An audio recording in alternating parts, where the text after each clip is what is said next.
Assalamualaikum warahmatullahi wabarakatuh. Siswa kelas 8, bagaimana kabarnya? Nah, hari ini kita masih melanjutkan materi kemarin tentang mobilitas sosial. Nah, yang kita bahas sekarang adalah tentang dampak mobilitas sosial. Nah, dampak mobilitas sosial dibagi menjadi dua. Yang pertama, dampak positif. Nah, dampak positif dari mobilitas sosial adalah yang pertama, mendorong seseorang untuk lebih maju.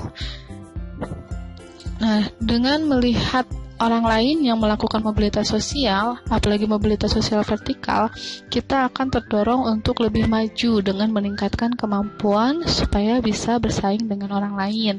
Nah, yang kedua, mempercepat tingkat perubahan sosial. Nah, dengan adanya mobilitas sosial, kehidupan seseorang akan berubah mengikuti status sosialnya. Nah, perubahan sosial juga dapat menjadi perubahan yang baik apabila diikuti dengan sumber daya manusia yang berkualitas. Yang ketiga, meningkatkan integrasi sosial. Integrasi sosial berarti proses penyesuaian di antara beberapa unsur yang berbeda di dalam suatu kelompok sehingga menghasilkan pola kehidupan yang memiliki keserasian fungsi dan tujuan. Mobilitas sosial yang terjadi di masyarakat menyebabkan berubahnya keadaan sosial, baik itu dari gaya hidup maupun pola pikirnya. Nah, contohnya dalam mobilitas sosial, dia akan menyesuaikan diri dengan gaya hidup, nilai-nilai, dan norma-norma yang dianut oleh kelompok orang yang status sosialnya baru sehingga terciptalah keselarasan atau integrasi sosial.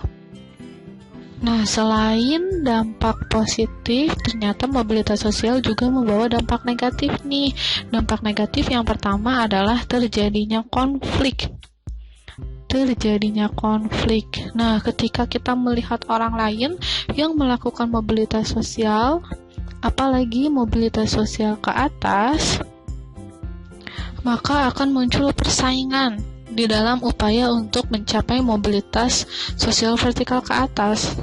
Nah, itu bisa mengakibatkan timbulnya konflik. Nah, selain terjadinya konflik, yang kedua, dampak negatif dari mobilitas sosial adalah terjadinya gangguan psikologis. Nah, seseorang yang sudah memiliki jabatan biasanya selalu merasa khawatir kehilangan jabatannya dan menjadi mudah gelisah. Nah, individu yang mengalami keadaan seperti itu termasuk mengalami gangguan psikologis. Nah, biasanya orang-orang yang mendekati pensiun, mereka mulai mengalami gelisah karena harus turun dari jabatannya. Nah, seperti itu. Nah, itu adalah dampak-dampak dari mobilitas sosial. Materi hari ini sampai sini, mudah-mudahan mengerti ya. Terima kasih atas perhatiannya. Assalamualaikum warahmatullahi wabarakatuh.